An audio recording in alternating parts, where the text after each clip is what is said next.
Back again for whatever this is. So I've been learning Ableton Live, and this is how I've been trying to make music over the past 2 weeks. Spoiler, I finally made a song I like. I also recorded the entire process, from learning Ableton to composing the track. So in this video I'm going to walk you through it and show you the results of my work at the end. With that being said, let's get into it.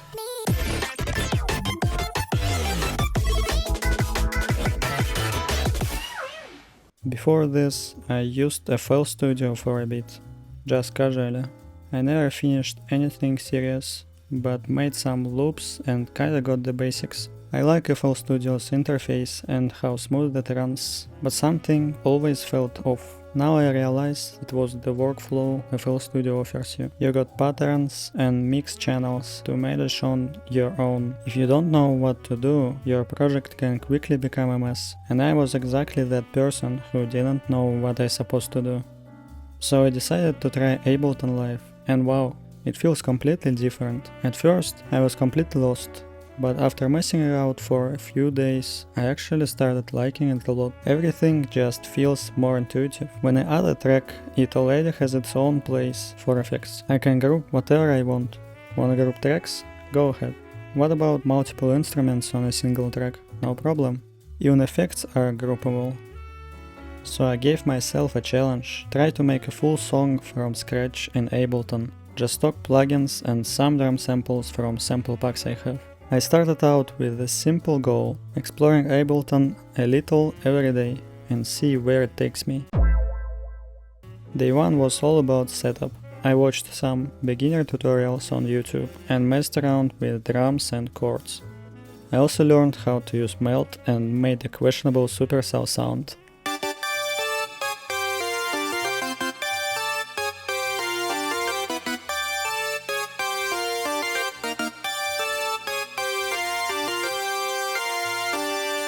And Megalovania.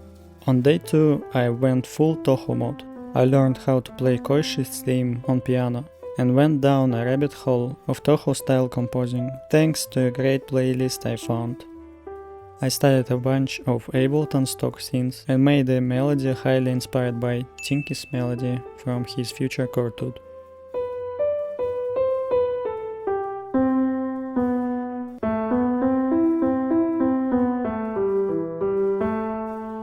Day 3 was when I tried to apply music theory and synth knowledge I picked up. I started with a chord progression that I really like, then I wrote a melody on top of it. That's when I realized how powerful music theory is. It saves a lot of time, but I got stuck trying to arrange it, so I shifted focus to sound design. I made a lead, supercell, sub and mid bass.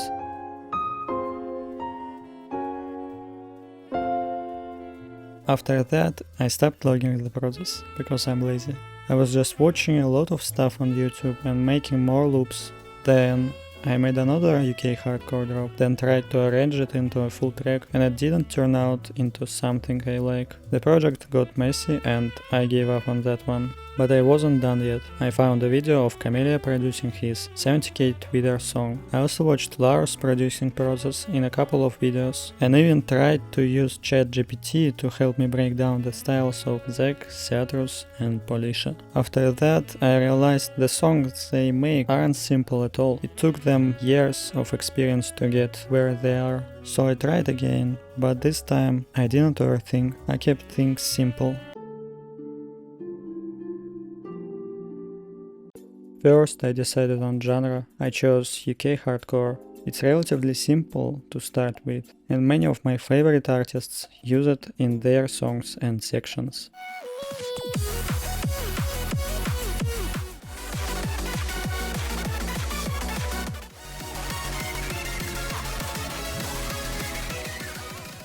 I began with a classic 4 on the floor beat, kick on every beat, snare on every second beat, and a couple of top loops to give it more energy. Next, I added the iconic offbeat bass, starting with just one note, then adjusting the pitch later. The next step was writing a melody line. I placed my first note on the 5th degree of the scale and just followed my instincts from there. This was also my first time experimenting with glides.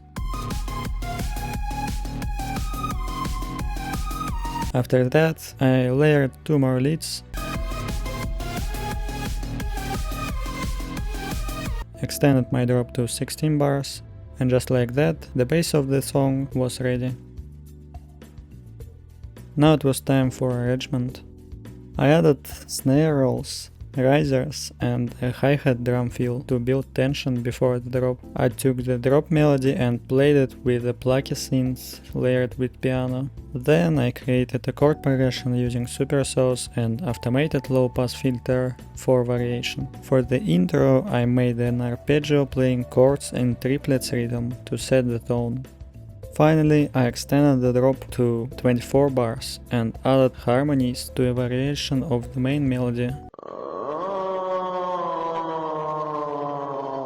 And before I show you the final result, I'd like to share what I've learned so far and what could help me progress faster if I were starting from scratch. Arrangement is super powerful. Even a rough musical idea from a beginner composer can be arranged to an absolutely incredible song. I watched an old video by Laur where he arranged a track from one of his subscribers. And yeah, the whole thing was in Japanese and I watched it with auto translations in English. Honestly, this really helped me to actually start arranging my ideas. And the next thing, music as well as sound design theory are great shortcuts. When I got hang of the basics, I started saving a lot of time trying to express what I want to express. Now I know how I can start musical phrases, continue them, and end them. Think of music theory as grammar rules and sound design as your vocabulary. So I'll link the most helpful videos in a pinned comment if you're interested. And here are the results. Thanks for watching, hope you enjoyed the song.